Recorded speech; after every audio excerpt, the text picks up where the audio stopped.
So before I begin on chapter 11, Realisation, following up Ajahn Chittapala's question and comment yesterday about Pubbe Ananusutesu Dhammesu, the commentary I gave on that yesterday was completely incorrect. So there you go. So it means of things not heard before is what it means, rather than anything else, and that the words in Ajahn Sucitto's translation or rendering must be penetrated too. That's really just his interpolation in order to explain things a bit more clearly. But the Pali. The Pali is just saying, this is something that the Buddha hadn't realized before, and at this time it became clear to him. Is that correct, Ajahn? Thank you. So thank you to Ajahn Chittapala for bringing that up. So chapter 11, Realisation, and the Pali reads, Idhang dukkanirodho aryasachanti me bhikkhave pupe ananusutesu dhammesu Chakung udapadi, jnanang udapadi, panya udapadi, vicha udapadi, aloko udapadi. Tanko panidang dukkanirodho aryasachang sachikata banti me bhikkhave pubbe ananusutesu dhammesu chakung udapadi, jnanang udapadi, panya udapadi, vicha udapadi, aloko udapadi. Tanko panidang dukkanirodho aryasachang sachikatanti me bhikkhave Pubbe ananusutesu dhammesu chakung udapadi, jnanang udapadi, panya udapadi, vicha udapadi, aloko udapadi. So the meaning of that then is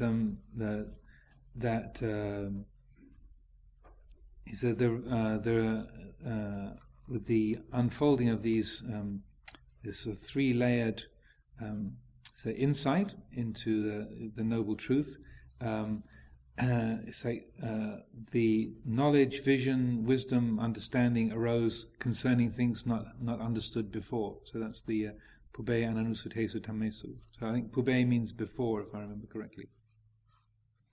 And so we have in the picture, you can see passing around that the again we have these two borders framing on either side and above and below, and this is a lot more calming and spacious. There's no fire involved in this one, no blazing flames or skulls, demons or dragons involved here. We have again the knotwork formation at the top with the Buddha's hand reaching down in the gesture of offering, I believe.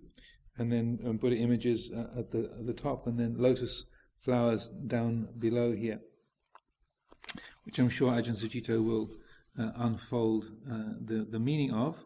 There's a couple of little sort of dragonettes, but they're not blazing or toothy.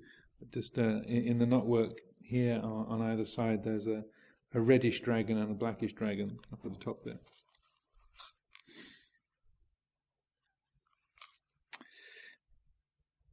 And the English translation of this, of the Pali is, there is this noble truth of the cessation of suffering. This noble truth must be penetrated to by realizing the cessation of suffering. This noble truth has been penetrated to by realizing the cessation of suffering. Such was the vision, insight, wisdom, knowing, and light that arose in me about things not heard before. So that Pubbe ananusutesu dhammesu is about things not heard before. Here the Buddha talks about realization, making the spiritual ideal of ultimate peace real. The images in the top of these paintings have been developing progressively from the first one of a closed-in frame of knotwork, and here the twin coiling forms of ignorance and desire are separate from the central interweave at the top. In the first picture of this sequence, the central interweave at the top was the tangle of self-view and its with its twin heads of ignorance and desire. In this picture of realization, the energies that support self-view have undergone some changes. Now, within the interweave, the radiance of true being and the earth-touching hand of the Tathagatas confirming suchness appear. So that's so it's actually the hand facing with the palm towards the knee rather than out. They have a slightly different meaning. So it's the what's called the earth witness mudra, as we have in the rupa back there, and then these sort of two knotted forms of the red and the black, representing ignorance and desire. They're going to become sort of independent, and the interweaving knot at the center has sort of separated itself from those two knotted dragon-like forms on either side. The earth-touching hand of the Tathagata, that's this is probably the most common mudra or hand gesture that you find in Buddha images, and it represents the moment of enlightenment. Even though it's very, very common in Buddhist iconography, you don't actually find that incident described in the canon itself, but it's very much a part of the stories of the Buddha's enlightenment. And the story of it goes that the Buddha had achieved full realization. His heart was totally liberated, sitting under the Bodhi tree, but the forces of Mara had, which were gathered around him, the forces of greed, hatred, and delusion, as depicted and embodied in this army of Mara, with its frightening and alluring forms of many and various kinds.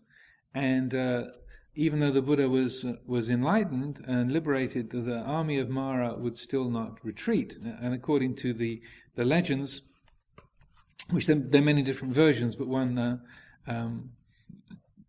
the most common account of it has, and why it's called the Earth Witness Mudra, is because the Buddha is sitting under the Bodhi tree, and Mara, with his 700,000 strong army, says, who do you think you are?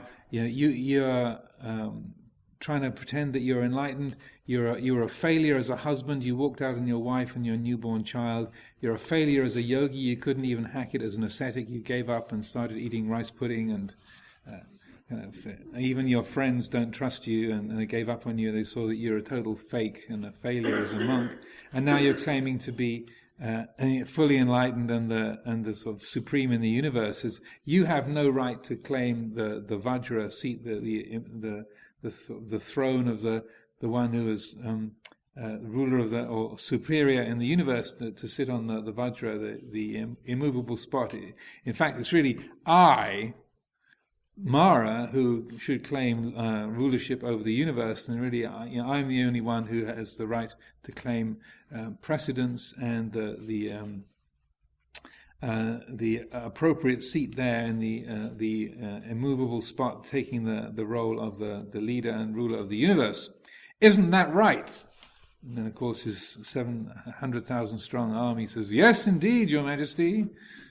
So they're his witnesses. All the members of his army, the dragons and demons and elephants and whatnot. And so then he says, "So who do you have as witness to back up your claim? You're a failed father. You're a failed monk. You walked out on the kingdom. Who have you got? Ha!"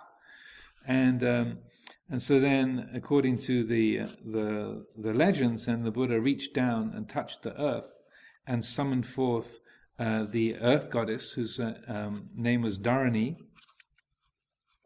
or in Thai they transliterate it a little to be Torani, but it's like the Sanskrit word dharani, meaning like or Dharani, a kind of mantra or spoken verse, a recited verse of protection. So Dharani is the earth goddess, and then so she, Mother Earth, rises up and then pronounces to Mara and to his assembly, "This is my true son, and he has done everything necessary to claim full rights to lordship over the universe. He is the only one who has the qualification to sit at the immovable spot, and you, Mara, are defeated." And so then she unwrapped her hair, and then out of a big plait of hair she produced this flood, and then the armies of Mara were all washed away, in the great chaos, as this huge amount of water appeared from her hair. And this is a very, very common image in Thailand, other Buddhist countries. You have the earth goddess with this long plait of hair and this great big flood, and all these kind of elephants and demons being carried away, washed away by the waters. And then, of course, after the flood has subsided, then Mara and all the troops could come back bearing flowers and offerings and asking for forgiveness.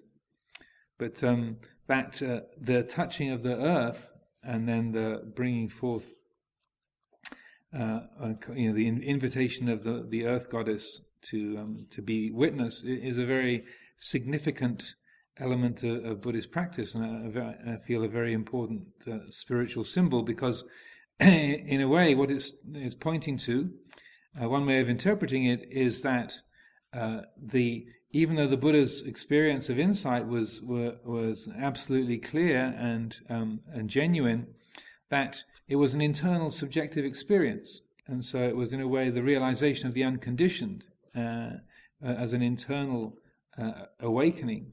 But then through touching the earth, he was also recognizing the nature of the conditioned, that yes, there is the unconditioned, there's the unborn, the unoriginated, and that is the absolute reality. But there is also this body which needs to breathe and needs to eat. It lives on the earth. It was born from parents in Kapilawatu, and there's the material world that we live amongst. And so that gesture of humility, in essence, sort of saying, "Mum, you tell him," the humility of actually having to have assistance and asking the mother to come forth and say, "You speak up for me, please speak up for me, Mum, you tell him." And then the earth god is coming forth, and then Mara being conquered. It's in that gesture there's that it's a recognition that we don't need to be afraid that the conditioned will limit us or inhibit our freedom. How could the conditioned in fact obstruct or limit or corrupt the unconditioned in any way, shape or form? So there's no need to push the conditioned away or dismiss it or worry about it or have any kind of negative attitude towards it, because how could that be anything that diminishes or obstructs the realization of the unconditioned? So rather than the mind trying to dwell in an inner realization and to dismiss the material world, that touching of the earth in a way is that symbol of the integration of conditioned and unconditioned, the immanent and the transcendent. So, to carry on. In the upper corners, the serpents had been replaced by awakened ones whose arms are spreading out to send forth truth and to open to the world of circumstance. So these two Buddhas are in the top corners there. The knotwork of the borders has become a setting for images of light and purity. So remember I was saying last time about you have the images of heat and fire, and as in the mind dominated by ignorance and craving, that heat and fire are transformed into coolness and light. The knotwork of the borders has become a setting for images of light and purity. It culminates in the two lower corners where a six-flowered loop of the purified sense consciousness, these loops down here on the sides, is centered on a motif that represents the radiance of enlightenment.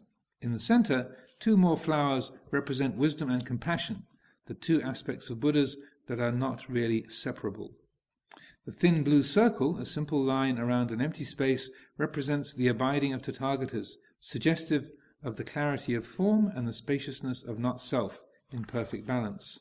So that's the thin blue line here, and that with around these, connecting these lotuses, and the other two is there in the middle.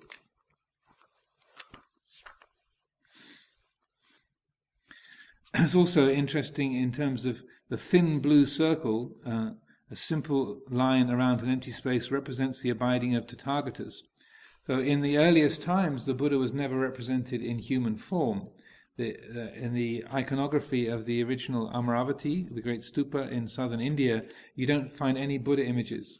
You find images of the Buddha as a bodhisattva, and in his past lives, and also in his life before his enlightenment, you see the Siddhartha Gautama represented in human form. But from the enlightenment on, then the Buddha is never represented as a human. And so you have the pair of footprints, or the space under the Bodhi tree, or an empty chair. And so Ajahn Buddhadasa he had a lot of the iconography of Amaravati replicated at Suan Monastery in southern Thailand, and he was very fond of that. And that was where Luang Por Sumedho first came across Amaravati and heard of it, was at Suan Mok. And Ajahn Buddhadasa really liked this sort of non-human representation of the Buddha, and felt that was a very important spiritual symbol. And it's also matched somewhat in the Judaic and the Islamic tradition of the non-representation of ultimate truth in any kind of form. And so the idea, Tom Hancock also, when he was designing the temple and as the architect, in discussion with Luang Por Sumedho, he really liked this idea. He studied the iconography of Amaravati, and he thought, we should have an empty chair on the shrine. I can make one for you. I'll make it in the form that is represented in the Amaravati stupa, and so that'd be really much, much better as a symbol of enlightenment rather than a traditional Buddha image.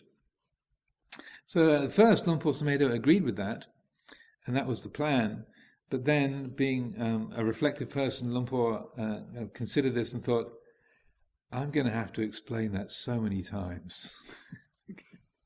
You could see this infinite vista of headaches, like, why have you got that chair up on the shrine instead of a proper Buddha image, Luang Por?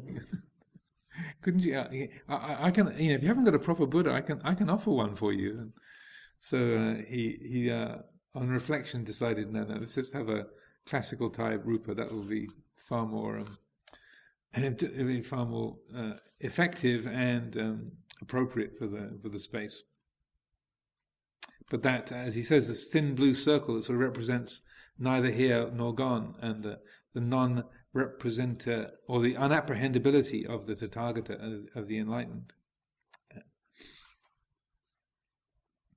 So the way that the Buddha can't be defined in terms of the five khandhas, which is there's a whole teaching on that I might go into later on. So to continue. In some ways the noble truths are mundane, and in some ways supramundane. Remember that mundane doesn't mean worldly, but the dualistic sense of oneself operating in the world. Consider then, what is the essence of this mundane understanding? Herein, one recognizes that the self-centered appetite for things to have, to control, or to become is not appeased through gratification. This is the first truth, so that getting what you want doesn't satisfy you forever. Consequently, it's the very need and hankering for gratifying experiences and irritation with what we find disagreeable that are the source of our suffering. From this we develop insight into the second truth. Then we understand the third truth. Part of the solution is found in simplifying one's needs and expectations and learning to appreciate one's innate sense of being. If we are scrupulous with the ethical side of our life, the mind is freed from remorse and negativity. Meditation helps us to calm down and be more centered, and we begin to experience the fullness of the fourth truth. This is the experience of the Four Noble Truths on a mundane level. As we grow more attuned to the need for full awareness, a natural sensitivity arises, allowing the delight and joy of simple things to leave a greater impact. Cultivating loving kindness and patience are also intrinsic features of the way out of suffering. By such means, we no longer bring problems into the world or into our own minds, and we generate good karma, many blessings and skills. This is what is called a deliverance in terms of time. It has to be realized, activated, and made real. It's not enough to theorize about it, and it has to be worked at individually by us all for ourselves, with our own habits, weaknesses and strengths. However, deliverance in terms of time is also temporary. One of the major difficulties is that our habits are often very strong, and it seems that they never relent. Just refraining from appeasing self-centered appetites does not make the appetite die down. In fact, withdrawal symptoms, quote unquote, can stimulate them all the more. Just when things seem to be settling down nicely, old habits suddenly reappear. So this is in a way the mundane aspect of the truths is sort of again that mundanity is with that feeling of me being the one who's practicing this and me being the one who's, say, relating to these things in this way, and also to reiterate the model of the four truths or the four practices in terms of a medical diagnosis or medical format. So the symptom is dukkha. The cause of the illness is craving, tanha, of the three different kinds of sense, craving for sense pleasure, and craving to become, and craving to annihilate or to not be. And then, in a way, nirodha is the possibility of health. The cessation of dukkha is that. What's the prognosis? Is it curable? Yes. Good news. So the prognosis is that we can be free of that of the illness, and we can be free of its causes. So it's curable. That's the prognosis, and so that and then the fourth truth, the Eightfold Path, is the treatment of how you get to that cure, how that full well-being, if you like, is enacted or is actualized, is through the Eightfold Path. So that's in the mundane sense, it's me having the problem, me letting go of craving, me realizing that the peacefulness when craving has stopped, and me developing the path. So there's a sense, it can still be a sense of a person doing some things, but the more that is developed, and particularly with the aspects of bhavatanha and vibhavatanha, those subtle kinds of clinging and craving, that then the more those are developed, then the more that the supramundane aspect of it is also developed, and that it's the effort to let go of craving and the realization of the ending of dukkha are coming not from me doing something, but the natural result of right effort. So that then that realization is not sort of me doing something to realize the ending of suffering, but that being the natural consequence of dukkha being let go of. As also when Ajahn Sucitto is talking here about craving and this particular effect of withdrawal symptoms, that's a very common experience, is that sometimes people feel they're quite sort of level-headed and calm and easygoing, and then they go on a meditation retreat, or you come in to live in a monastery, and suddenly you feel like your mind is just possessed by demonic forces, and you're experiencing more restlessness and fear and lust and anger than you conceive was possible. So it's rather like you didn't realize that you were heavily addicted to a particular drug, and your supply just got cut off, and that just as if you've got a good supply of your favorite drug, then everything's fine. You're rolling along happily because you've got a continuous input of your favored narcotic. But as soon as the supply stops, then all the dependencies become apparent. And so when you come and live in a monastery, you come on a retreat, all of the usual distractive, the avenues of distraction are closed off, of watching the TV or chatting with others, snacking and eating whatever you like whenever you like, or engaging in sexual activity or flirting with people, or just letting the mind pursue its whole variety of favorite sensual activities. suddenly all those doors are closed. No singing, no dancing, no supper, no choice of what you get to eat, and no sex, no drugs, no rock and roll, certainly, and so then with those avenues shut down, then it's like if you have a tank with eight holes in it, then the water might be dribbling out of the 8 holes quite softly. But if you plug up the 7 of them, you've only got 1 left, then the pressure of the water is going to come shooting out of that last exit with great intensity. And so this is frequently the experience of say, coming to be on a meditation retreat or coming to live in a monastery, say the array of attachments and addictions, habituations and compulsions becomes very, very, very vividly clear. So, to continue. Life as a bhikkhu is a good example of what I mean, because it heightens and projects the complexity of the problem. This lifestyle involves a good deal of limitation on activity and sensory experience. But it's not just a question of moral conduct, like refraining from lying or aggressive activity or sexual infidelity, which are good moral standards for people in the world. Bhikkhu life is also the enactment of an ethical norm as a foundation for reflection, for oneself and others. When I became a bhikkhu, I didn't know all the reasons for doing so. It just seemed right at the time. To practice meditation and live in a peaceful environment, so I took the opportunity to live in a situation that was conducive to Dhamma, where I could stay as long as I liked with adequate accommodation and food. It wasn't 5-star, but I didn't go to the monastery for food or lodging, or to have personal relationships and entertainment. I'd done all that stuff and had not been content.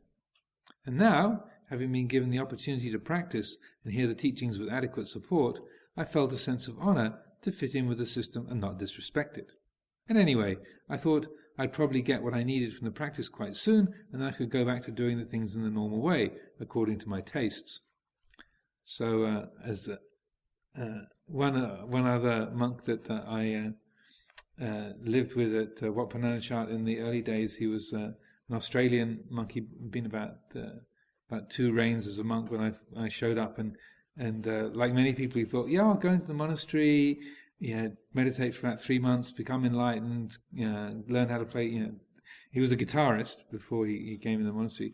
So then when I'm enlightened, then I'll be able to play the guitar really well. I'll become a really good composer, get to the top of the charts, make $1 million, and that'll be great, won't it? You should have the whole thing knocked out in about 3 months.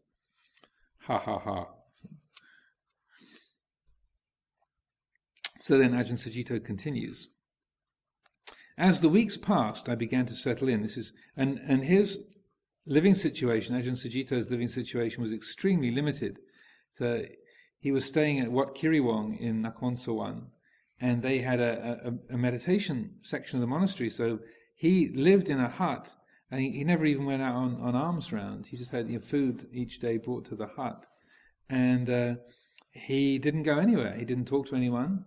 His teacher was an English monk, and I think he'd check in with him, have a half-hour conversations, maybe like once a week or something. Otherwise, it was just, as Ajahn Sucitto would put it, it's just like me and my 4 walls and the mind. 24 hours a day. For 3 years, he did that. So that was and the lifestyle in forest monasteries generally is not living on retreat like that, but you'd be going out on alms round, you'd be helping with work projects, you'd be going to chanting and group meditation.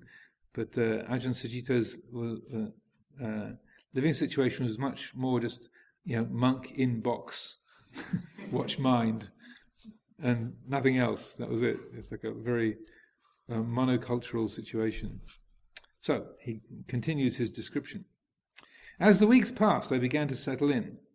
My ability to concentrate improved quite a bit, but thoughts started to drift through.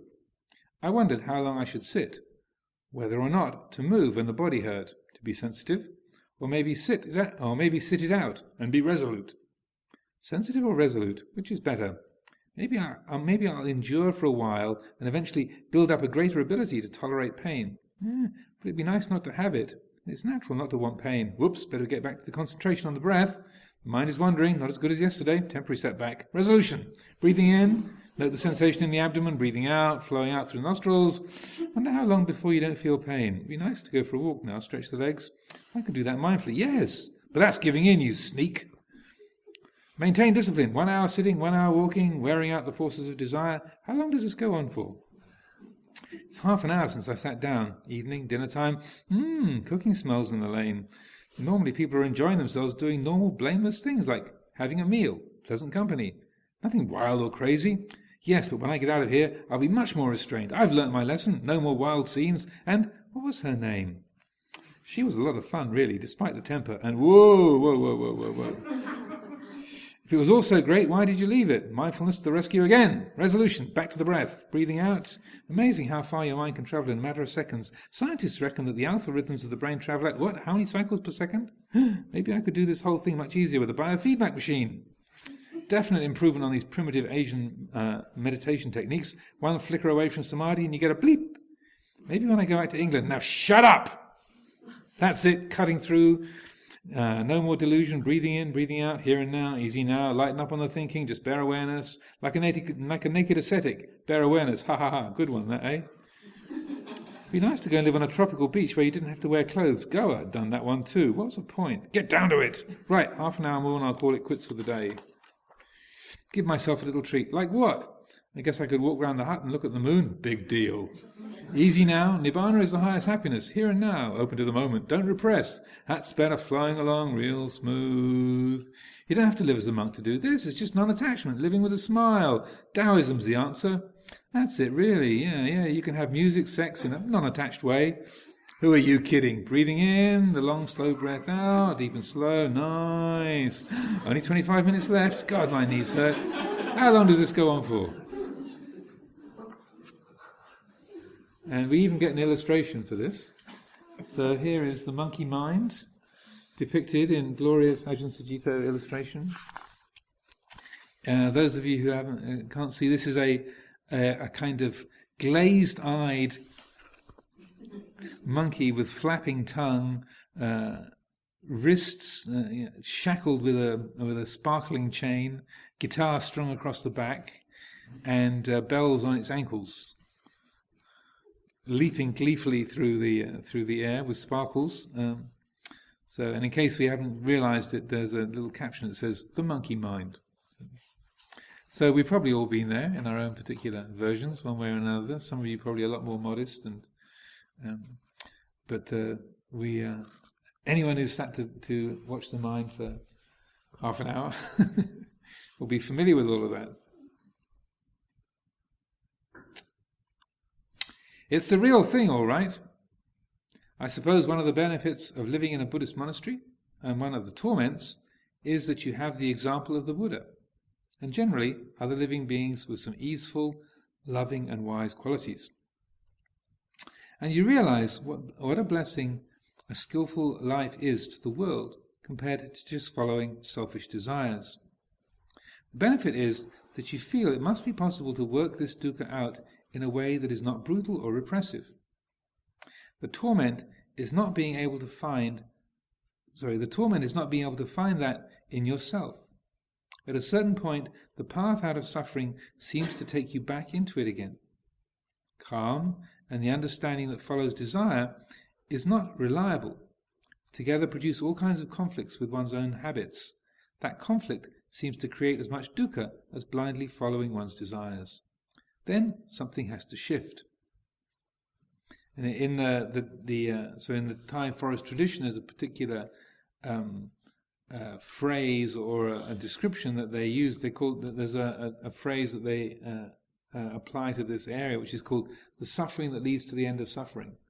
And that's in a way the sort of centerpiece of forest monastic training is that you go into it knowing that you're gonna suffer. But it's like the suffering that leads to the end of suffering, like going to the dentist. That you go to the dentist, not because, oh whoopee, I'll have someone sticking electric metalwork in my mouth and drilling away at my teeth. That would be fun, I don't really need to go, but I'll go. I'll be indulgent. I'll go anyway. We don't relate to the dentist like that, but it's very helpful to have your teeth fixed and then to be able to have a pain-free and working mouth, and so we go to the dentist. So the suffering that leads to the end of suffering, or being cruel to be kind, this is all the domain of monastic training. And also, as Master Hua, who's a great Chinese meditation teacher, said, the Buddha Dharma arises from difficulty. The more difficult, the better. So that if you go into the monastery thinking that you will experience immediate blissful peace, you'll be inspired by everybody that you live with, that you'll immediately experience calm and tranquility, and blazing insights will sort of pop into being while you float around on a little purple cloud. Wrong universe. That might happen in some monasteries, but I never come across it working that way. And so it's a workout. It's a place to work, and that, as he says, calm and the understanding that follows desire is not reliable, and together produce all kinds of conflicts with one's habits. Like you're going against the stream. The term that the Buddha used. You're going against the stream of desire. So a lifelong set of habits of bhavatanha, vibhavatanha, kamatanha.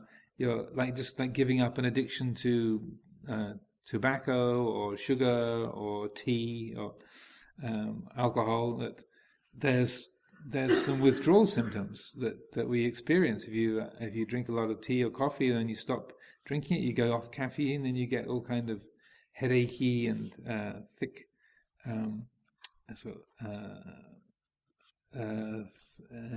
and dozy feelings are very, very common. That's the effect of having been addicted to caffeine and not having your supply of your favorite drug. So that's the effect.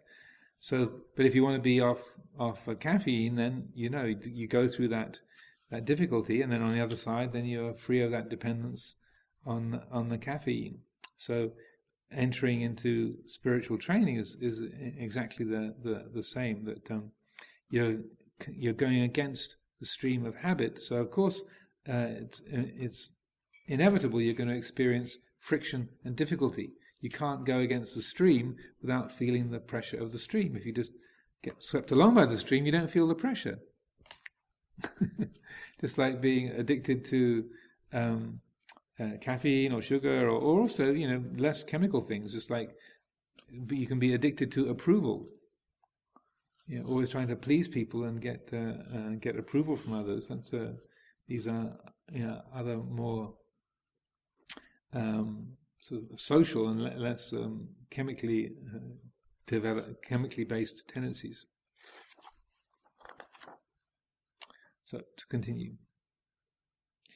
So something has to shift. For this, you have to go beyond self-view and develop the supramundane path. What happens is that you begin to look at your dukkha in an impersonal way. It's true, different people have different mind stuff to work with, but essentially there comes about a realization that the core of the feeling of dukkha comes from something we all do. We take things personally. And you can't stop taking things personally just as an idea. The practice involves cessation, letting go of self through directly knowing self. This must occur by feeling out and examining some pretty well-established positions. I'm going to do it is one of them. I can't do it is another. And the list goes on through every kind of self-view about I'm not worthy or good enough, it's not good enough for me, I have a lot of karma to work out, I have to get rid of the self. In the course of practice, all these self-views come and go continuously until, gradually, the realization of their impermanence begins to sink in.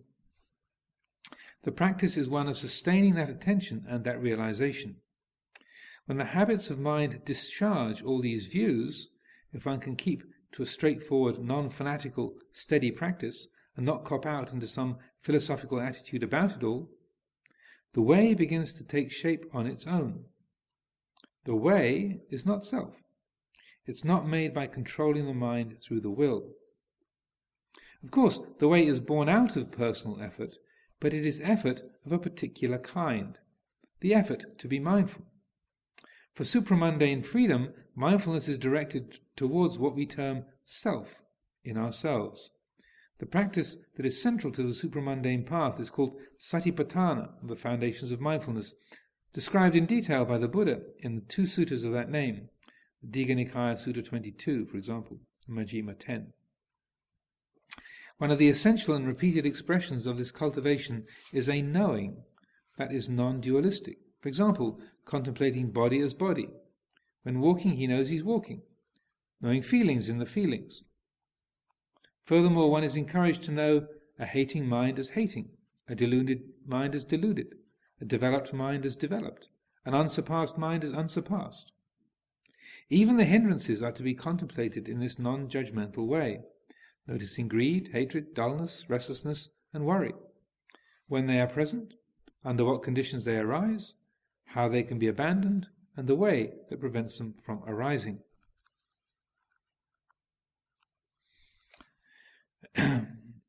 So this is the development of mindfulness, and as I was saying, when Samma Vayamo, or right effort, is being practiced, with attuned effort, when it's rather than me practicing, me getting rid of, me becoming, me getting concentrated, me developing the path, but there's the supramundane aspect of the path is developed, then what's driving that effort is mindfulness and wisdom.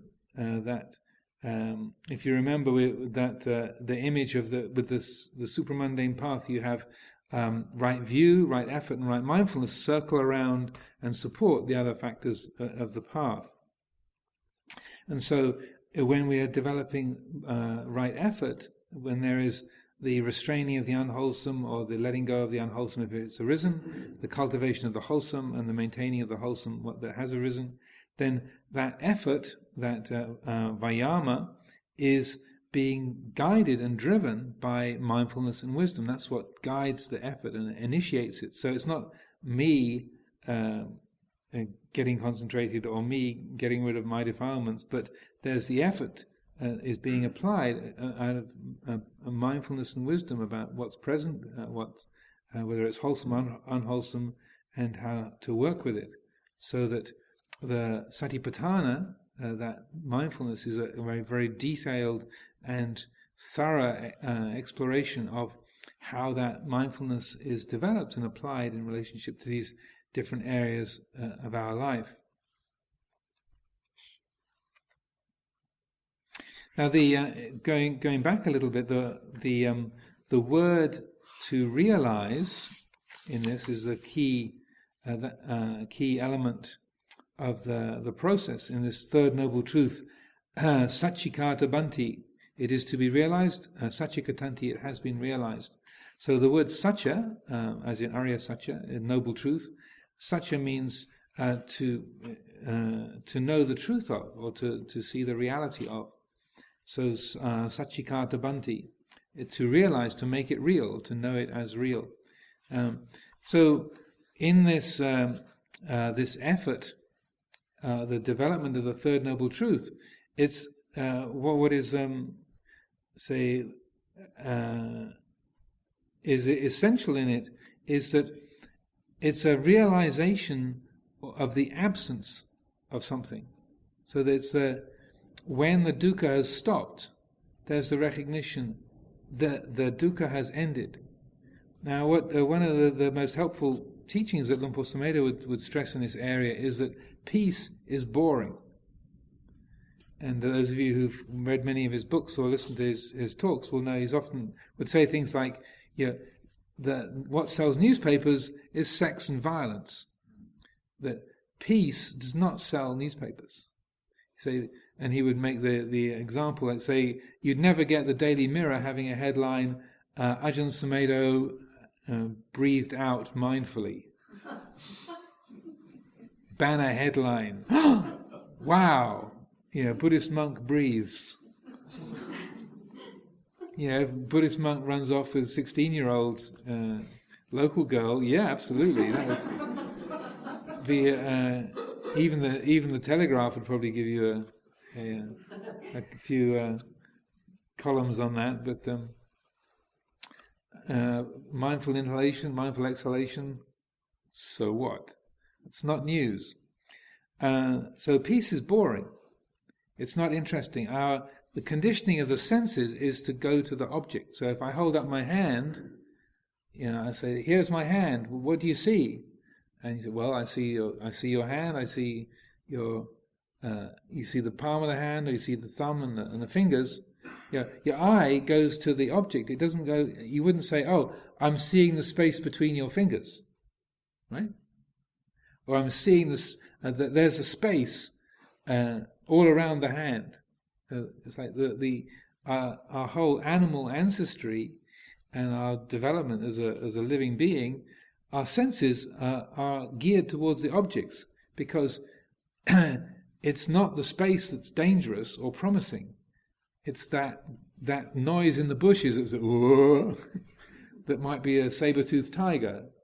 That's like you're alert to that noise because the tiger's going to bite you and could eat you, whereas the silence and the space will not.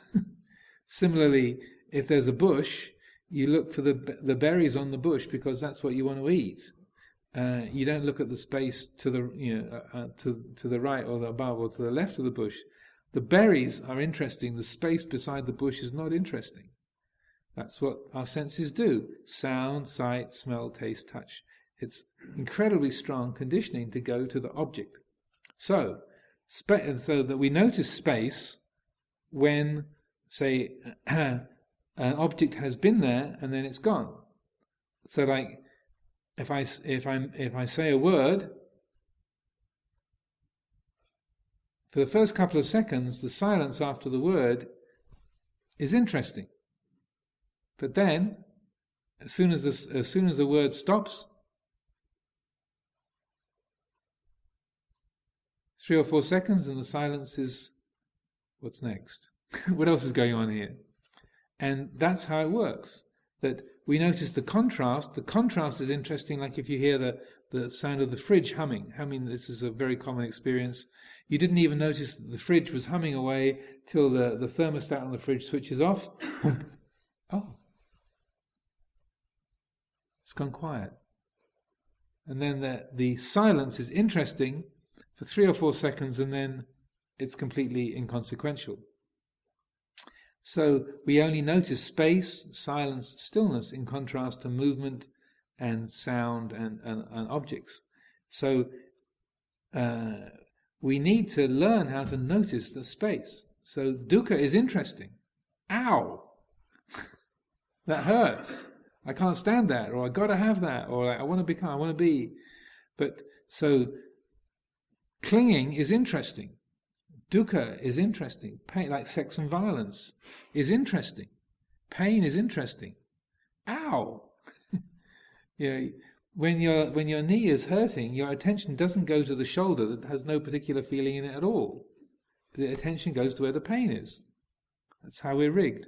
So it takes a certain effort to notice space, to notice silence and stillness. So this Sachikata Bhanti, it is to be realized. That realization is, in a sense, training the mind to notice when the dukkha has stopped and then staying with the stopped dukkha, staying with the space after the dukkha has stopped.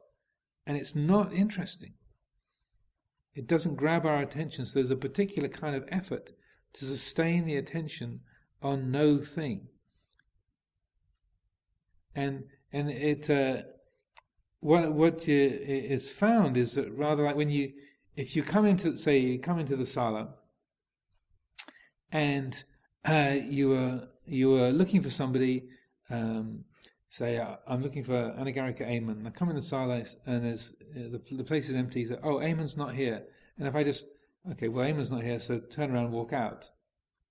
That absence of Amen is felt as a kind of, it's just, he's not here there, and therefore the space has got nothing interesting to it. It's lacking what I want, therefore it's insignificant, so just leave.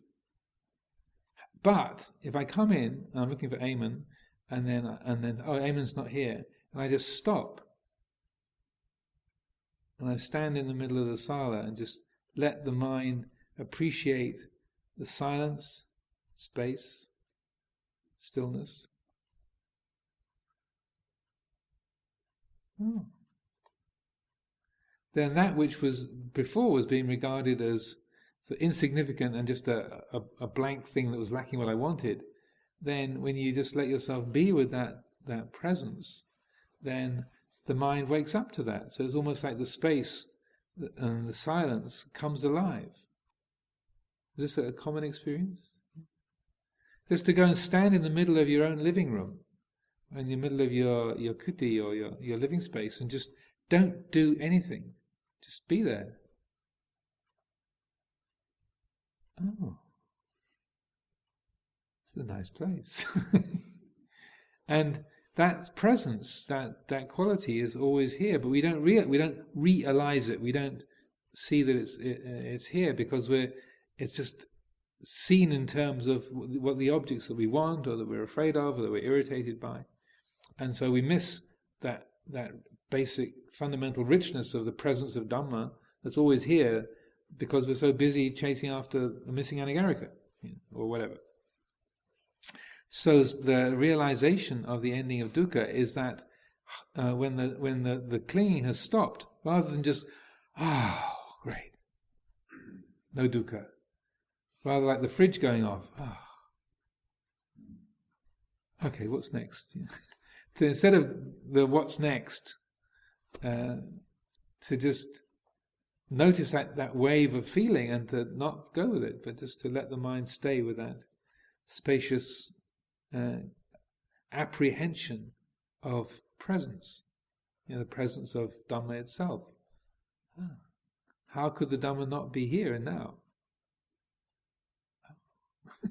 And then the silence and spaciousness, the absence of dukkha, enables and supports that realization of Dhamma. But if we don't realize it, we miss it. It just looks like a blank nothing. Well, the interesting stuff is the words on the page, not the space around it. So, anyway, this is a frequent theme of Luang Por Sumedho's. There's a whole talk of his called Noticing Space that is there in the anthology. It was originally in Paths to the Deathless, so I think it's probably in the second, either the first or the second volume of the anthology. So highly recommended. But I will leave it there for today, and then carry on with the rest of the chapter in the future, all being well.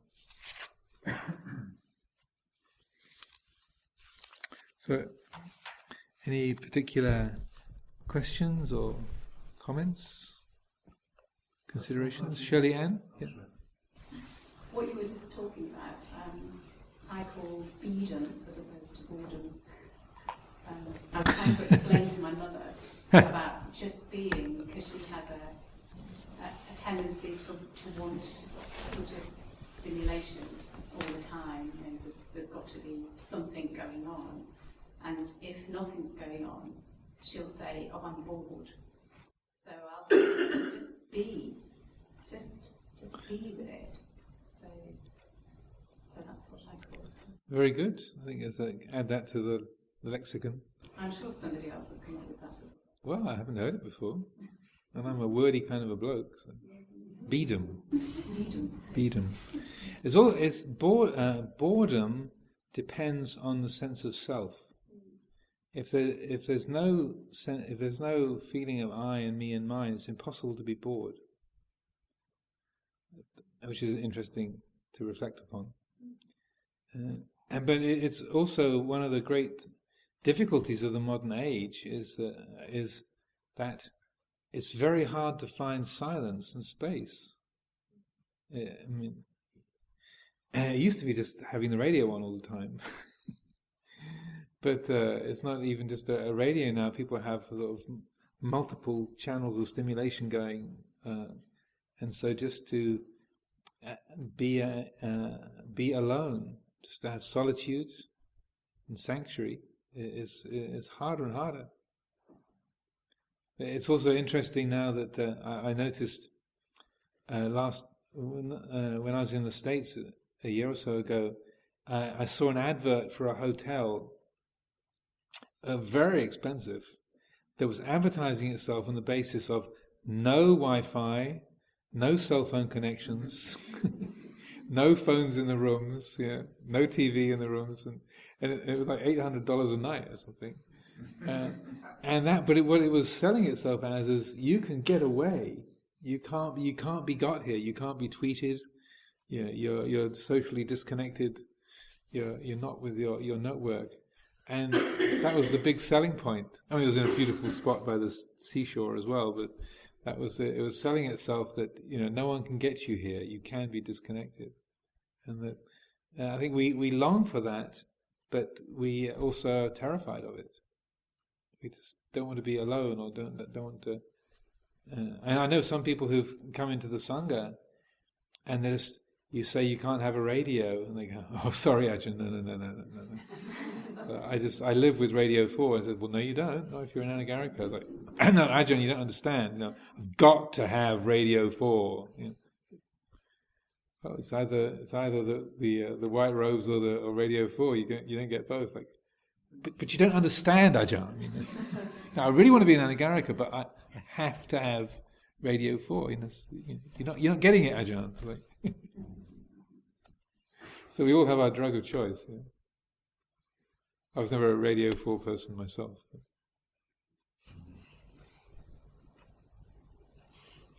Yeah, Martin.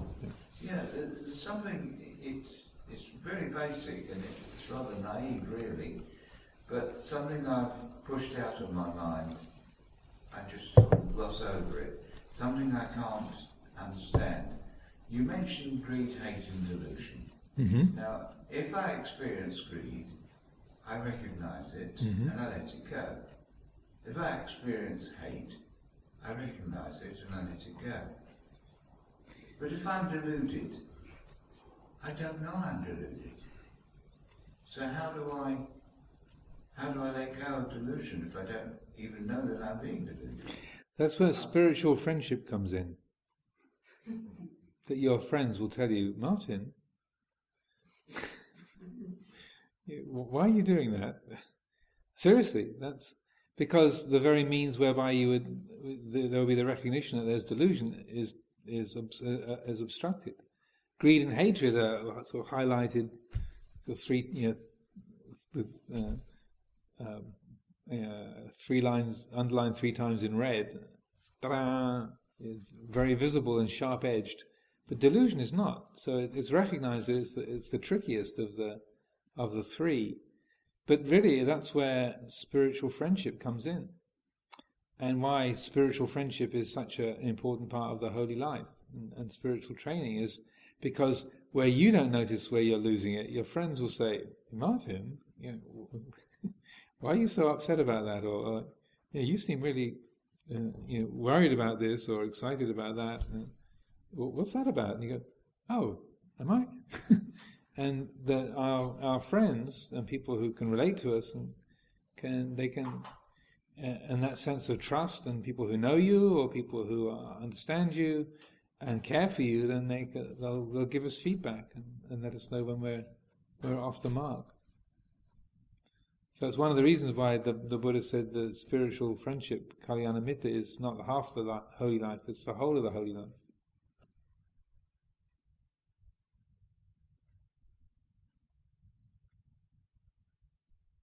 Also, you just on your own, if you don't have your spiritual friends around, or you don't have any spiritual friends, just to be asking the question,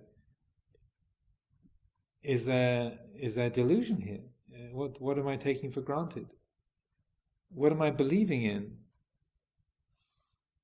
What makes that true? Just rousing that quality of Dhamma Vichaya, investigation of reality, like to rouse, quite consciously rouse that, to reflect, investigate.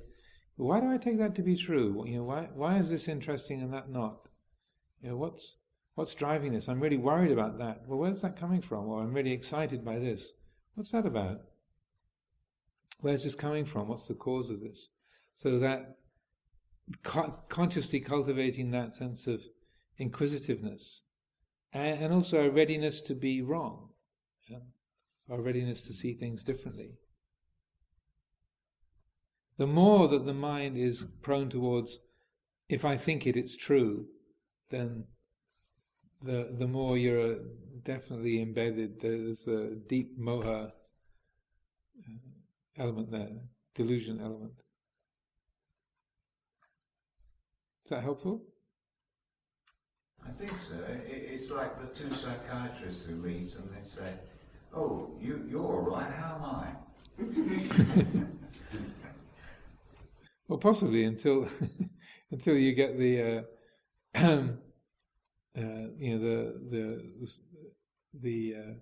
like the Emperor's New Clothes. You get the stray kid who comes along and says, why are you both walking around in your shirt sleeves when it's the middle of the night and it's raining? Oh, really? Oh my! We must have got distracted. And someone comes along and says, "Well, why are you doing that?" So our spiritual friends are not just the ones who have the same opinions as us, but they, the people that we trust or people that we pay attention to, or when we see that, there's someone that I admire, I think they're a responsible and kind, good person, but look at that, their opinion about X is totally different from mine. Where does that come from? Or why do I take it to be true, and why do I think that they're wrong? What's that about?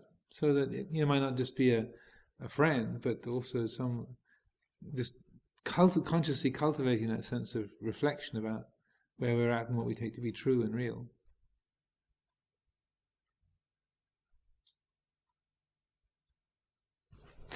Okay. My spiritual friends are those, I think, that I don't feel I have to be defensive with. I don't have to hide things from. Very good. That's why I come here. Very good. Yeah, that's a good friend is the one who'll tell you. Yeah, that's a really strange opinion. Yeah. But know that you won't take it too personally. Okay, I think that's enough for today. So finish that. So we're continuing with the chapter on realization, the analysis of the Third Noble Truth.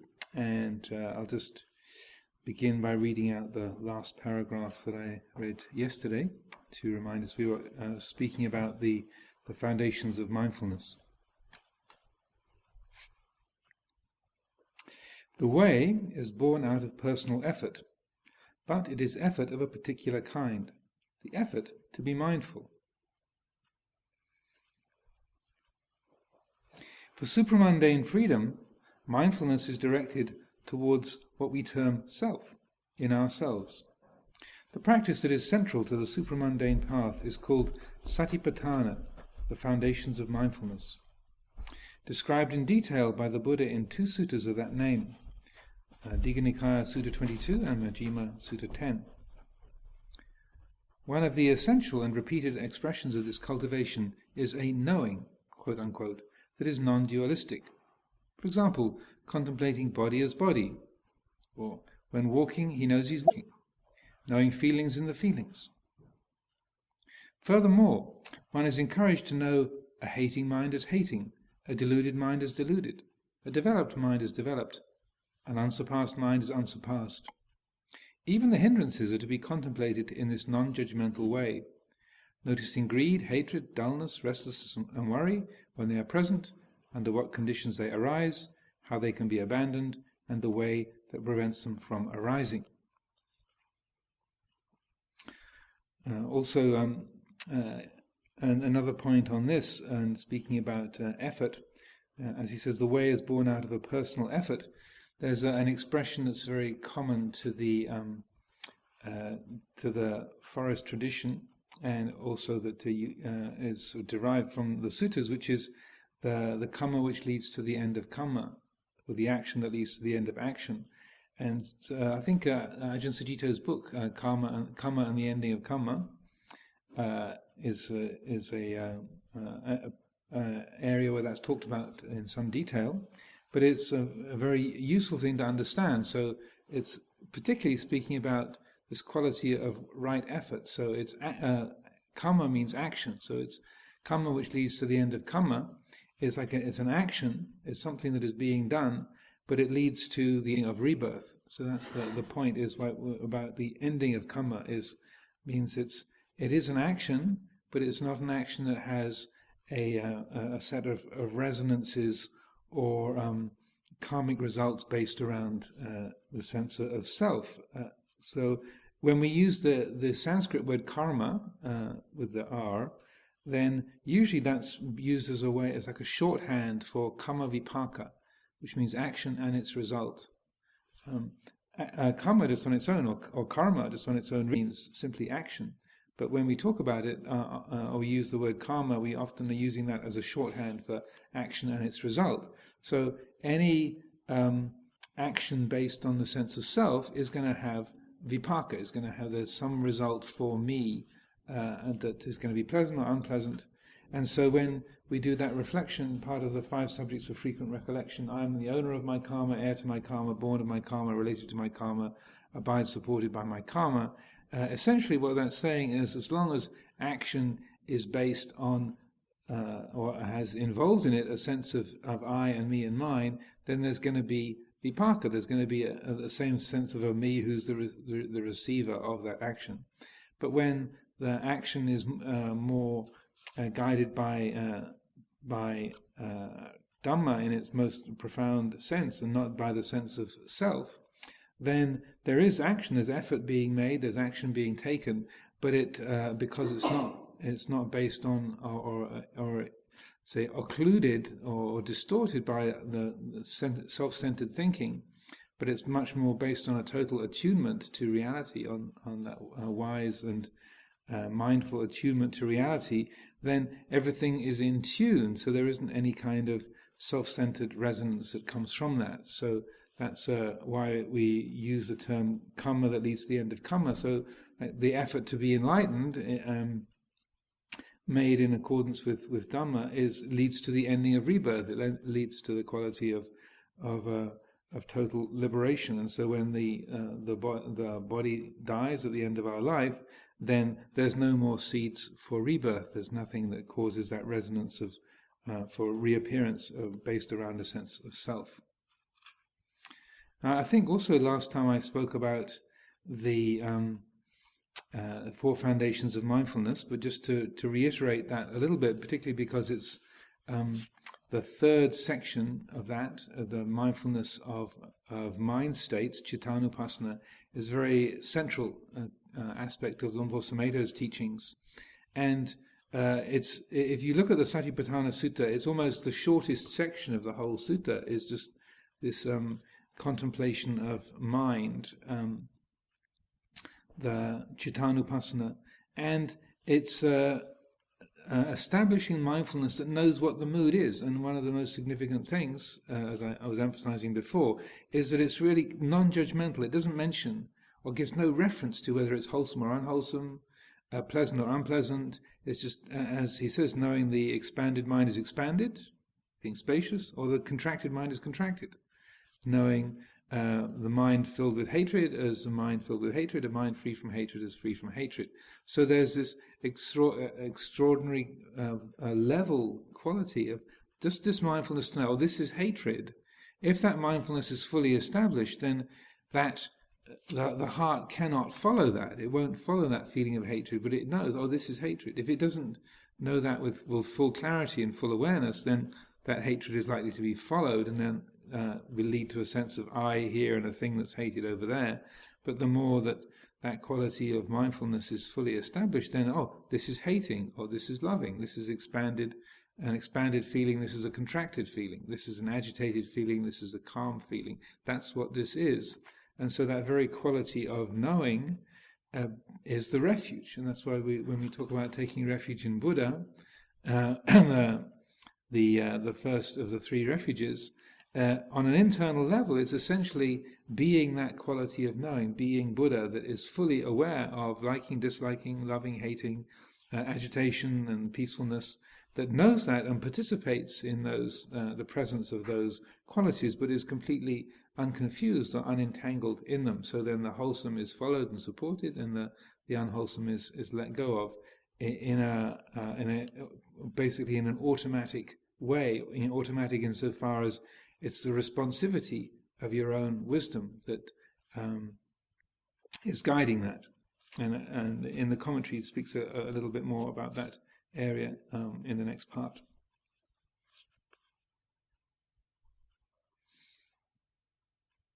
This brings us back to the same mental mode as with the contemplation of the Four Noble Truths, an almost disquieting serenity with what surely should arouse our passions. The pragmatic contemplative recognizes that it's natural enough to have strong feelings, but they don't involve the problem. The pragmatic contemplative recognizes that it's natural enough to have strong feelings, but they don't solve the problem. And it's not that one isn't doing something about it by meditating. That knowing it as it is approach requires a keen attention, but the quickness to follow the moment as it is, there is no comment being made. The monologue of self which normally attends our actions and thoughts, like the audience in a theatre, alternatively hissing and booing at the villains and cheering the heroes, is steadily reduced each time that we bring the mind back to the object of contemplation. The theatre empties, and the mind begins to notice the silence and abide more in that. Energy is withdrawn from the proliferation of feelings and perceptions around mental and physical objects, and the hindrances fade out. When there is attention without self-conscious concern over the mind begins to clear in a light and peaceful way. Though this quality of knowing feelings and moods simply as they are, it's not a kind of abstraction or an unskillful distancing. You're not trying to turn yourself into what I would call a data reception unit.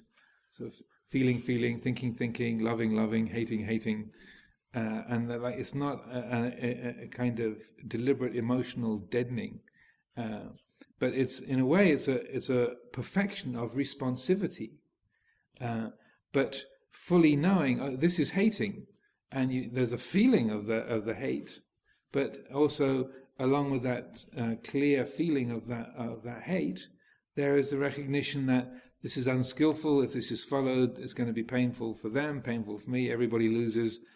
This is not to be followed. Or this is wholesome. This is beautiful. This is compassionate. This is going to be beneficial to the other, beneficial to myself. Therefore, give it some oomph. Support this and maintain this. And so that that. When we use a term like knowing it as it is, oftentimes, very, very often, when we talk about being the watcher or observing feelings or seeing things as they are, that can be misinterpreted as a deliberate abstraction of the observer quality and a deadening of the heart. And usually what happens is that if we try to do that, is that after a certain amount of deadening, something just says no and rebels, and there's a kind of a natural breaking away from that. I know a person who was on a lengthy retreat in Burma, and she was being absorbing herself in this kind of meditation, and the instruction had been inclining her towards this, just be the abstracted observer, and so it had the meditation had got to the point where she just felt like she was this completely sort of isolated quality of cognition. And when she spoke to the teacher, she said it's just like being in a refrigerator, but there's nobody in there and there's no light on. And the teacher said, "Great, very good, very good." And she thought, "Oh, okay. Well, he's a very highly accomplished teacher, and he seems to be enthusiastic about me being locked in this dark fridge. Okay. So then she stayed with that she said, and he was very impressed. Well done, your meditation's going extremely well, fantastic. Sadhu, sadhu, sadhu. And so she thought, okay, well, what do I know? But it felt just there was a quality of deadness, or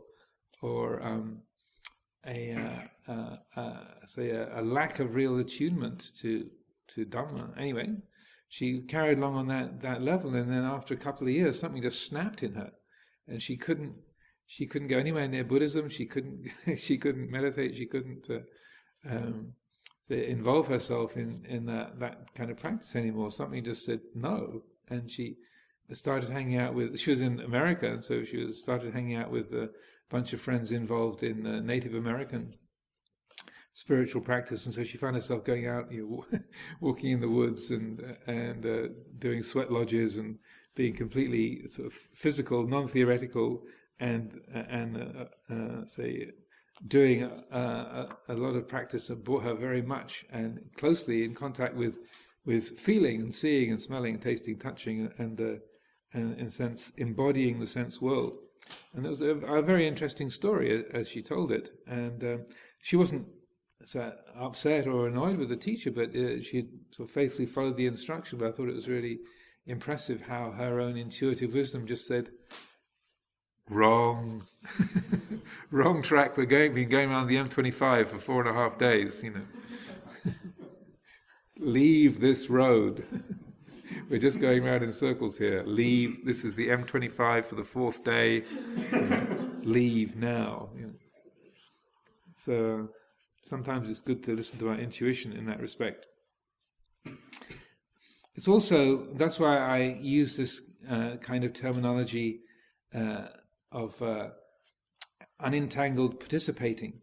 I realize there's a lot of syllables in there. I'm looking for a briefer way of expressing the same quality, but so rather than being the observer or the watcher, I talk about being a participator or participating, and the quality of being unentangled, so that there is an engagement. There's not this sort of false kind of distancing from our feelings and our loves and hates and happiness and unhappiness, but rather it's there, the sense world, seeing, hearing, smelling, tasting, touching, is fully felt and participated in, but it's without a quality of entanglement or distortion or dependency.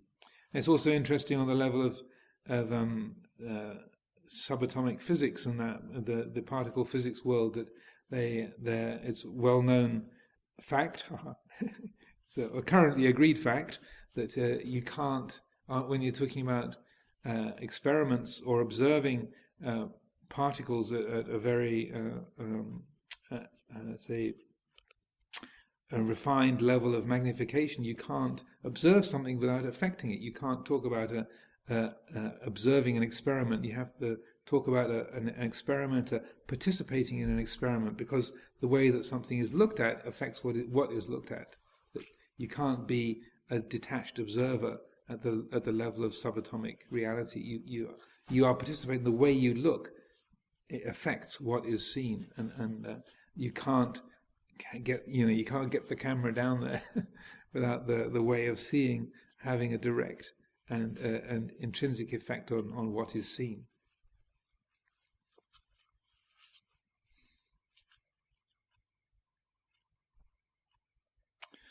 The watchfulness or knowingness becomes a common factor of experience. It can be present in any circumstance, and it can be directed to cover each moment of experience. So in one way, it is timeless and beyond circumstance. Its fleeting nature is actually our fleeting attention to it, mainly because we're not always interested in being awake. Being awake doesn't usually seem so important, until, of course, you feel dukkha. And that's like I was speaking the last reading about coming into an empty room, and the thing that you're looking for isn't here, so therefore it's a blank space. But as he says, being awake doesn't usually seem so important. Like an empty room, it's like, oh well, I've been looking for Anagarika Amen, still not there. Oh, he's not here. Okay, well, I'll go somewhere else. But if you stop, bring your attention to the space, and just let yourself be aware and awake, then that quality of a presence of reality of things, the fundamental presence of Dhamma, becomes apparent just by letting ourselves stop and be awake. But that presence doesn't grab our attention, like silence, spaciousness doesn't grab our attention. Or another example I often give is the force of gravity, because it's always there. We don't wake up in the morning and think, oh, gravity. Probably I can guess that everyone operates in the same way. Oh, it's not news that we experience gravity. Like, no one puts that on the headline of the papers, right? It's not. It happens to everybody every day. We feel the force of gravity, except for people up in the International Space Station. But it's not news. It's there all the time, but we don't pay attention to it because it's normal. It doesn't change. It's just that the weight of the body. That's all. Climbing upstairs, we feel it as we climb, but it's like, well, that's what you feel when you climb stairs. It's normal. But if you like right now, if you bring your attention into the feeling of your body, the weight of your body on the mat or on the chair, it's like, oh, right, I'm being pulled. There's a force that's pulling me. Right, there's that's a pull that's there. It's weight, and then we notice it, and it's obviously present. But if you don't bring attention to it, you miss it. So that quality of Dhamma is exactly the same. And this working with the third noble truth that it is to be realized is, in a sense, like noticing gravity or oxygen, like that we're breathing all the time. Similarly, that it's only when our lungs are compromised or we've got an illness or you're up some high altitude, then you notice, oh, right, breathing, or doing anapanasati. Otherwise, the body just breathes on its own, and yet, if we stop that, then we keel over and die within 5 minutes.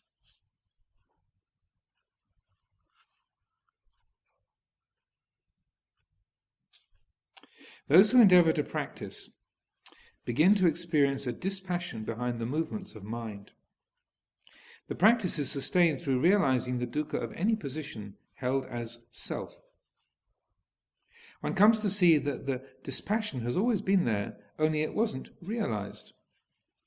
After the love and the despair and the tears and the excitement, one always comes back to the knowing. We tend to practice from the unenlightened position of, I'm doing it, I'm going to develop, improve, get rid of, be wise, be more of this and less of that. Self-view leads to becoming, which brings us to more dukkha. All these attitudes can free us from selfishness, but ultimately their value is that they try to bring the real problem and the way more clearly into awareness. The supramundane path begins with the priceless realization that there is dukkha, which is unavoidably bound up with a sense of self. For ultimate deliverance, to have really known what the experience of self-view is, the mundane path is a necessary prologue. There is dukkha, it needs to be worked with, I need to understand this better in order to be free.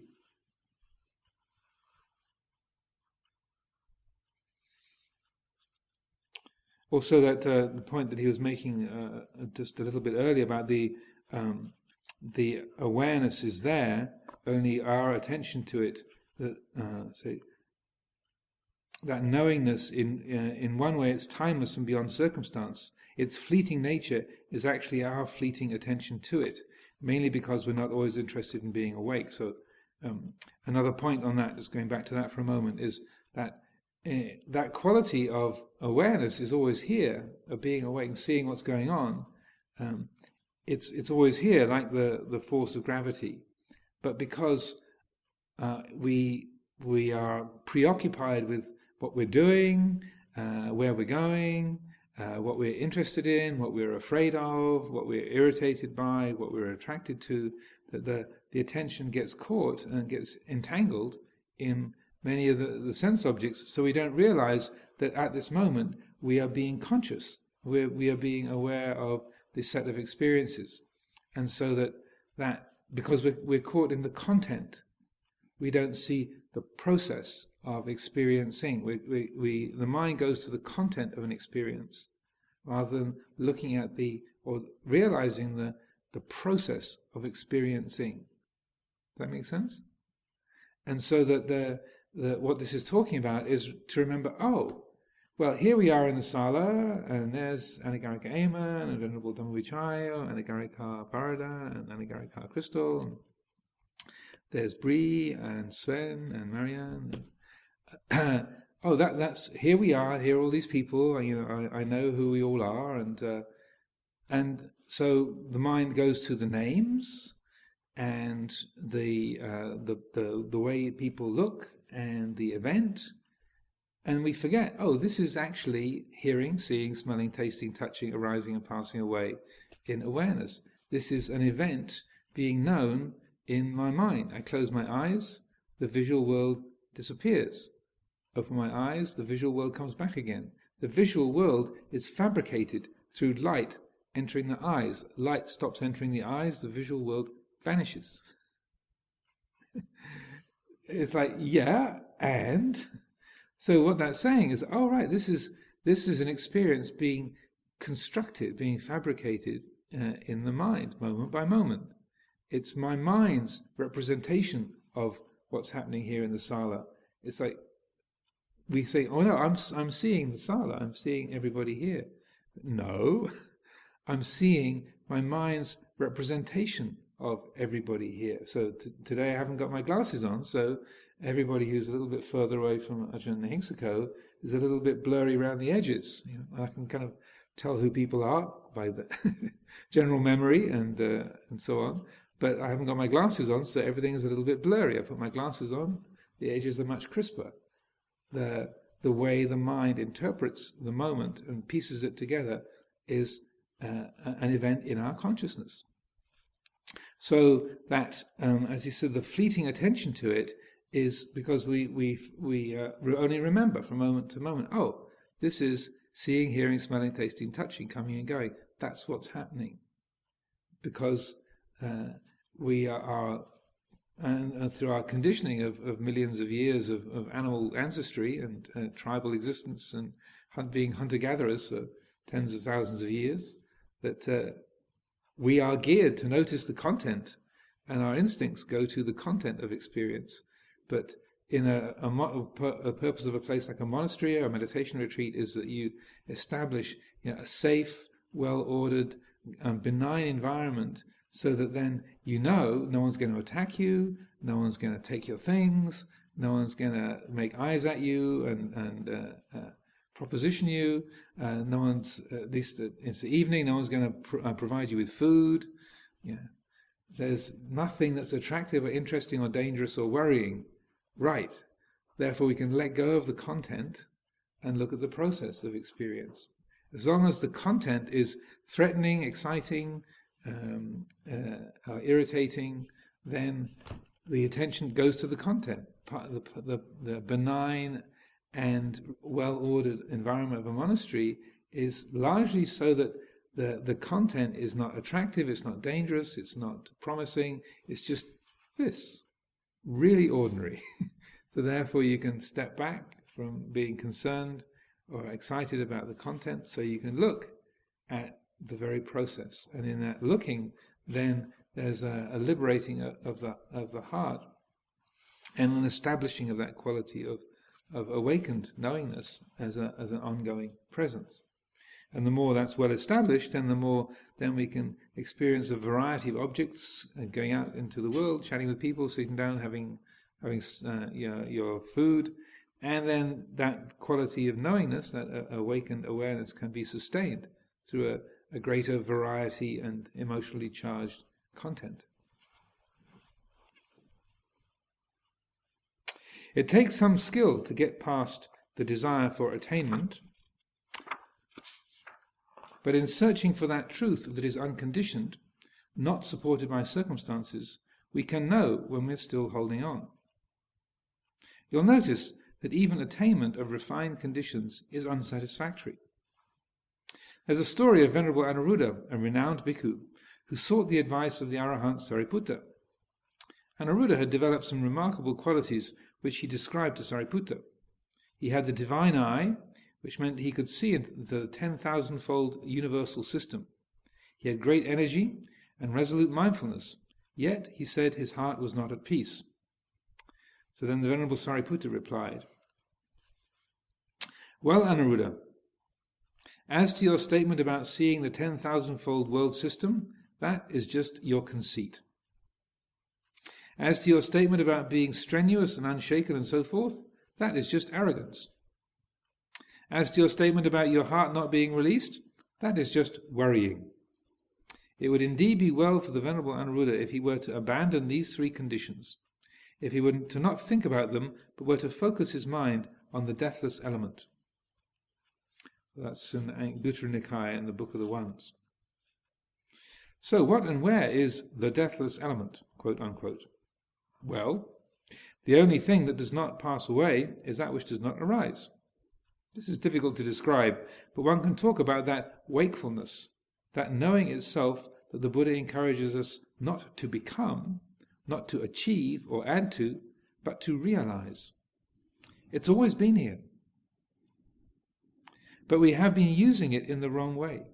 We've been using the awareness of the mind to seek out and create perceptions and feelings that foster our sense of being a separate identity. All that arises and ceases is born and dies, but the knowing of it does not. An untrained mind will attend to the objects of knowing, just as I've been saying, that which arises and ceases. A learner will be strengthening the power of the knowing. An adept will be proficient at focusing on that deathless element.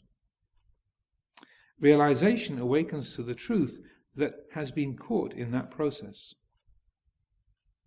Then one is not bound to reacting in compulsive identity habits. So I'll read that again just to get that point clear, as it's a very significant one. An untrained mind will attend to the objects of knowing, that which arises and ceases. A learner will be strengthening the power of the knowing. An adept will be proficient at focusing on that deathless element. Realization awakens to the truth that has been caught in that process. Then one is not bound to reacting in compulsive identity habits. So it's interesting and significant that Anuruddha's habits were of an extremely lofty and refined nature. Like he had these extraordinary, profound meditation. He could see into the 10,000-fold universal system, seeing at all the different realms of being. His mindfulness was unshaken, and he had a great energy. So these are very important, significant spiritual qualities. But because of that, our identification with them, the attachment to them, then they become obstacles. That sense of I can see into all the realms of the 10,000-fold universal system, and that's something I can do. Or my mindfulness is established. The quality of attention and energy. My energy is unwavering.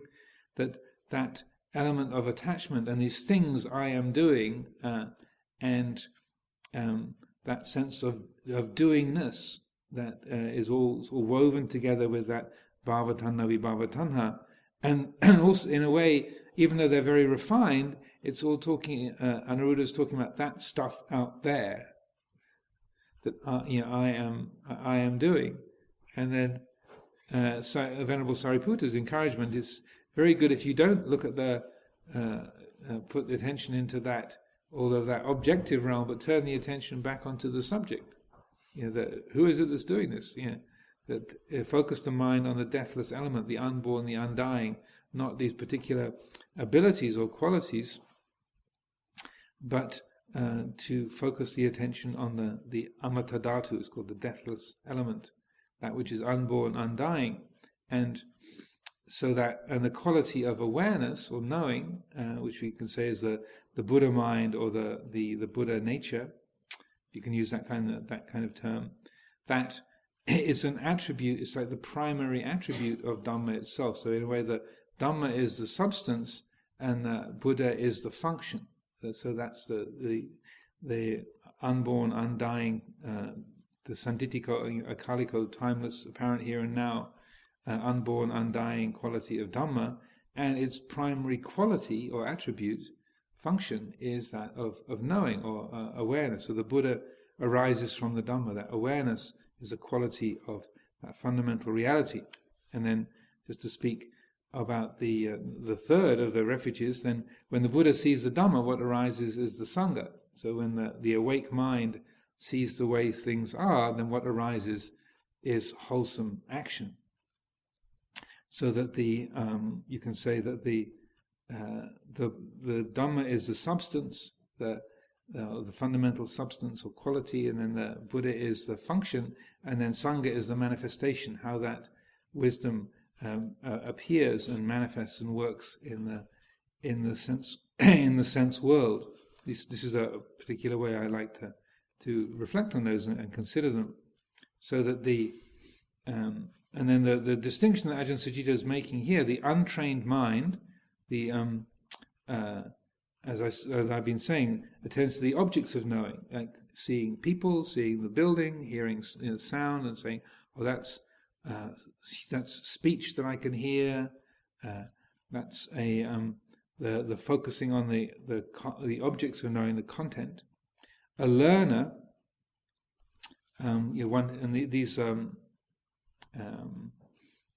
someone who is what's called a sekha, in the Pali, a sekha, a learner, someone who's practicing. Then there's, from time to time, if one who's a practitioner, a sekha, will be aware, and that's why the practice of insight meditation in particular is developing that recognition of the process of experience and learning how to be say participating in that without entanglement, to be unconfused by that, not tying the heart together with all that is born and dying, but knowing it and being in tune with it. And then the adept, which is with aseka, one who's beyond learning, will be proficient at focusing on that deathless element, the unborn, the undying. Realization awakens to the truth that has been caught in that process, so that the birthless, the deathless, the unborn reality is ever present. It's, as it says in the Christian tradition, you're closer to you than you are to yourself. A very good way of putting it. And that it's been ever present. It's always here. How could it not be here? It's the very fabric of what we are and what everything is. But because of our habit of being caught up in what we like and dislike, what we're doing, then we miss that deathless reality because of our say distraction, being caught up in all the births and deaths around us. When we cease to activate these habits, the mind experiences real, complete, ordinary peace. One comes to recognize that a liberated life is just a matter of sustaining the perspective of not self in the silences and bustles, the pains and the pleasures, the successes and the confusions of life. Ultimate deliverance, then, is not bound to time or outside of it. In order for cessation to be ever present, it has to be a way of living that goes beyond the self-view. It is a noble path because it has to be selfless.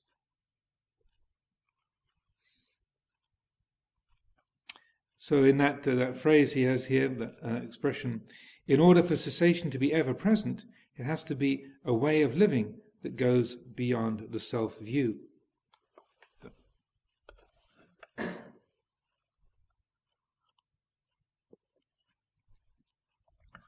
Again, we were mentioning that talk of Luang Por Sumedho's that was printed up as a little booklet called Noticing Space, and it's also there in the book Mindfulness Path to the Deathless, and it's also in the anthology. And there, as he did in many, many, many Dhamma talks over the years, he spoke about noticing the space of the room, and how this is an ongoing practice. So it's something that we can do all the time. It's more challenging in other, the more complex and involved and emotionally charged the situation is, then the more challenging it can be. But he would encourage this as a basic and very liberating quality of practice. To when you come into a room, to notice the space in the room. When you're listening to somebody speaking, notice the silence between the words. In the midst of activity, to notice the quality of stillness that is there in the midst of activity, and that just using physical space, the space of a room, or the space between the fingers of the hand, or the silence between words, ordinary everyday sense objects, that just by remembering that quality, then it can awaken, it can catalyze and trigger that feeling in the heart that recognizes, oh yeah, amidst all this bustle and activity, there is stillness. Behind all this noise, there is silence. In the midst of all these objects and permeating these objects, there is space. And recognizing that the heart knows this already.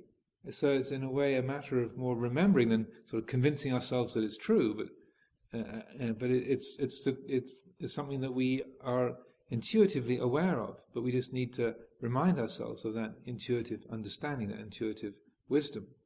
And that, as Lumpur would also often say, that the space is the most important thing in the room, because otherwise, if you didn't have the space, you wouldn't have a room.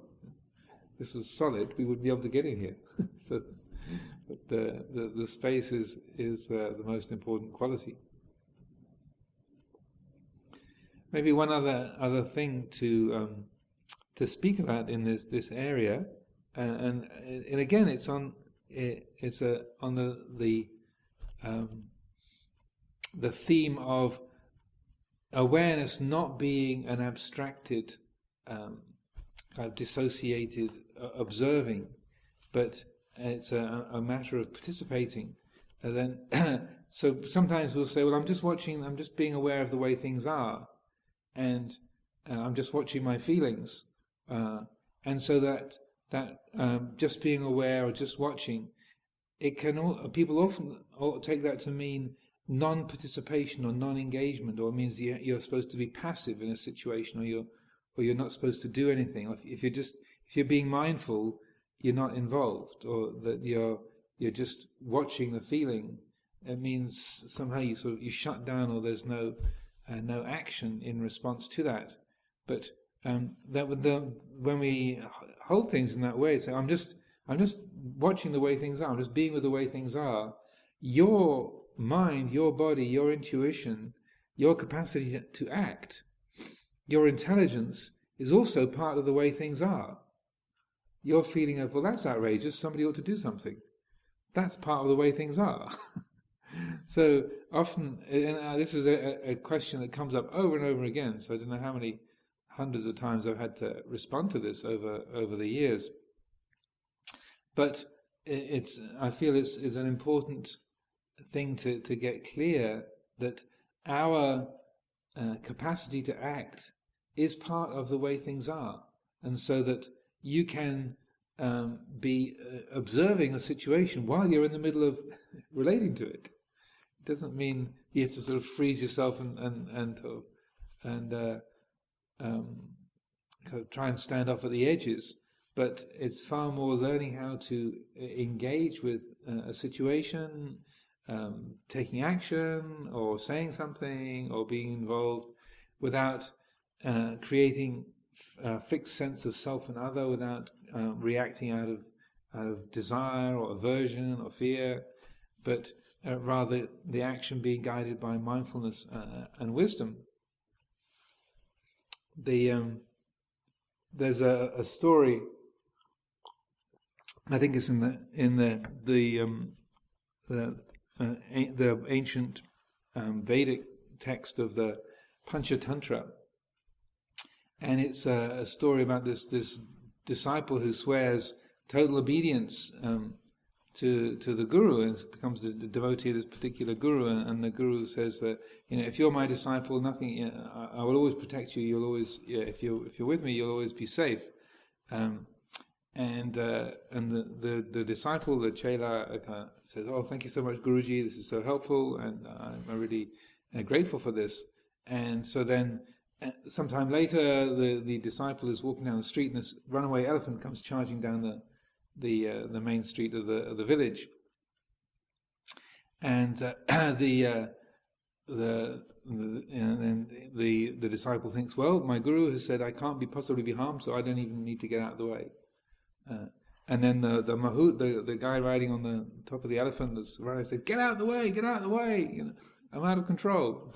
Well, my guru said I'd be safe, I'd be fine, nothing can harm me if I'm his disciple. And so then he just keeps sort of walking down the street, and then the mahout says, "Get out of the way! Get out of the way! You're going to get knocked down. I'm out of control here." And he says, "Well, my guru told me I'm totally safe." Knocked over, flattened, and trampled by the elephant. So crawls back to the ashram, with a few bruises and broken ribs, and busted up, and said, Guruji, you told me if I was your disciple, nothing could harm me. And he said, well, didn't you hear what the mahout was saying to you? Don't you think it's possible that my advice can come through the mouths of people, and that my own advice can also speak through your common sense? You're not listening, you're not paying attention. So that's something that we can easily do. I mean, it's an ancient story, and we don't have that many runaway elephants running down the street, but we can still have that same kind of I shouldn't do anything because that will be interfering. I shouldn't say anything, or I shouldn't get out of the way, or I shouldn't get involved because I'm practicing non-attachment. But practicing non-attachment, is a non-attachment to our hesitation, if you understand. It can be also non-attachment to our idea that, my guru said I will be perfectly safe, therefore I don't need to get out of the way. Then practicing non-attachment would be to recognize that's a stupid idea. Get out of the way, or you're going to get knocked over. If you can follow what I'm saying, so that we are very easily, shutting down our own natural responsivity, and so when we are being truly mindful, then what we experience is that our body, our mind, is part of the universe. It's not like I am something separate from it. So that when we notice things are out of balance, then if there's an attuned mindfulness, a complete mindfulness, then through that awareness, being aware of that awareness of that imbalance, then without me doing something to get some particular result, then we find that we will adjust, we will adapt, and that we will the mind notices that imbalance, feels it, and then responds. So that it's what I would call a self-adjusting universe. That it's like a plant grows towards where the light is coming through the canopy of the wood. There's no one telling it to do that. It's just it adjusts itself because of the forces of nature. So similarly, when we're in a conversation and then we're fully attuned to what's being said, what's going on, we can recognize, well, it would be good to say something here, then, or it'd be useful if I told this person what I know about the history here.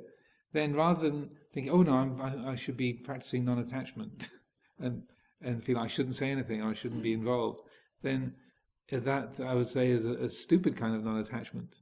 But rather that listening to our own intuitive wisdom and using mindfulness is to recognize, okay, it'll be useful if I said something here, so let's speak up and put something into the mix, and then saying something, then seeing how it's received and how it works, so that our initiative, our capacity to act, is also part of the way things are.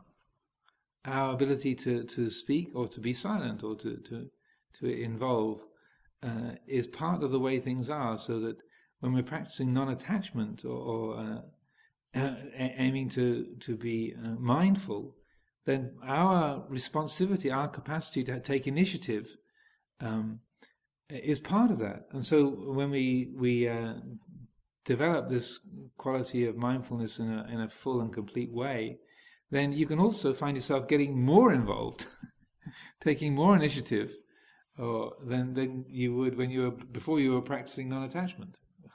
If you follow my drift, that you're actually letting go of your hesitancy, but you're more responding to the situation. Okay, something needs to be done here. I'm the only person around who's noticing this. Okay, step in, do something, so that our non-attachment can end up having us be more involved or taking more responsibility or being more helpful or attentive than before. But because even though it might, on the outside, it can seem that we're more engaged or we're more involved, it's not coming from a personal place. It's not me doing something to help you, but it's more than the universe responding to the situation through the agency of our own life, our own mind, our own speech and action.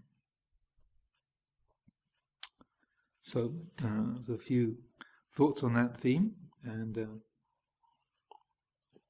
happy to open things up for discussion or questions if people have. Yes, Chinta. Going back to the observer and me being subject and looking at the object and that having a dead quality, if you have no self, there's no sense of self and there's just the object, isn't that absorption? It can be, yes. When is it not absorption? Well, the absorption is more a fixity of attention on a single object, and the exclusion of other objects. And so absorption usually is, the word is used in that way, jhana, where the mind is simply focused on an individual object of perception, usually something like the feeling of the breath or a mental image, and then other objects are deliberately excluded, and then that single object fills the attention. And what you're saying is something is passing through, but it's only that, and there's no sense of self, and that's not absorption. No, that I'd say that's a mindful awareness, where there's in a way the phrase that Luang Por Sumedho would use would be the point that includes. So rather than the point that excludes, being a single object that you're focusing on, everything else out, it's like expanding the point, like the shutter of a camera taking in lots of light. You expand the shutter to be the point that includes. And so there's a greater variety of objects coming and going within that, but the mind is holding the whole framework.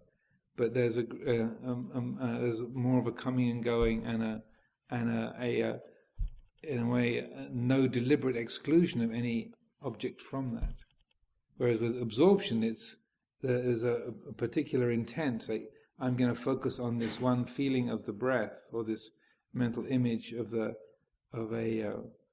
blue square or whatever, and then nothing else is interesting. I'm not concerned with anything else. I'm just going to focus on this blue color or this feeling of the breath, and everything else is laid aside for the time being. Yes. With the Kama Pitaka. Vipaka. Kama Vipaka. Did I understand it right that if I do an action and there's no sense of self, then it doesn't come to a result? Or is the sense of self the factor which decides that an action leads to a result? It's very much involved. The greater the quality of mindfulness and wisdom, satipanya, then the letting go of self is part of that. There can be, you can be absorbed in a particular action, and through concentration, that there can be a sense of self that's operating, but it's not apparent. Like if you were a sniper, like you're concentrating on your target. At that moment, you're not thinking, I am a sniper, I'm a soldier with a gun. You're like speaking about Chinta's thing about question about jhana. You're focused on the object, so that there is a sense of self that is involved, but it's just not conscious. So I would say it's a bit of a dangerous way of phrasing it. That as long as there's no sense of self, then it's going to be a wholesome action. Because if you're completely absorbed in an action, that's it can be that there is a sense of self, but it's just not apparent, not being cognized, and so that it's more, if there is a full mindfulness and wisdom, then the action that is being carried out, or the mind is focusing on, is necessarily going to be wholesome. It's going to be, or at least neutral, like walking along the path, or some wholesome action. An unwholesome action can't be followed. But if it's just a mechanistic mindfulness, then all the habits of self-view are just are kind of put into abeyance. They're off in the background. They're still there. They're functioning, but they're invisible at that time. Does that make sense? I can't follow 100%. So what I was wondering about is if the same action can be done, if the same action is done by an arahant, it has no effect, and if it's done by an unenlightened person, it has an effect. So can it be? Is it? Yeah. Okay. Right.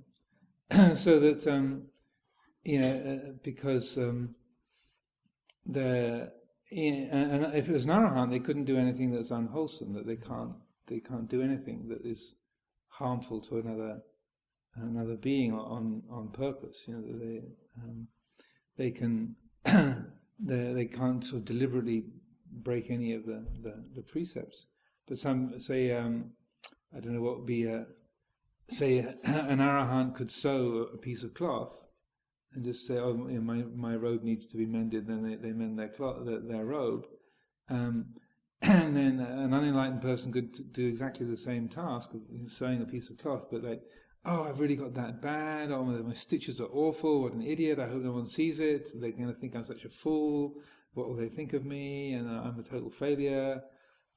The action of sewing might be identical. The arahant stitches might also be pretty unstraight, but the mind of an arahant would not make a whole big story about it. Oh look, my handiwork is pretty awful. I'm not a very good sewer, and not make anything more out of it.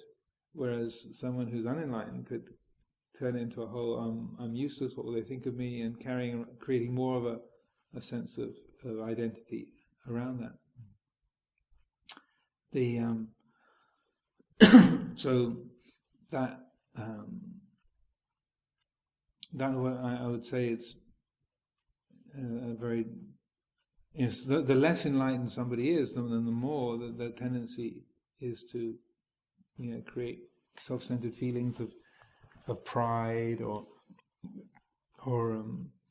regret or aversion or self-hatred or whatever around anything that is done.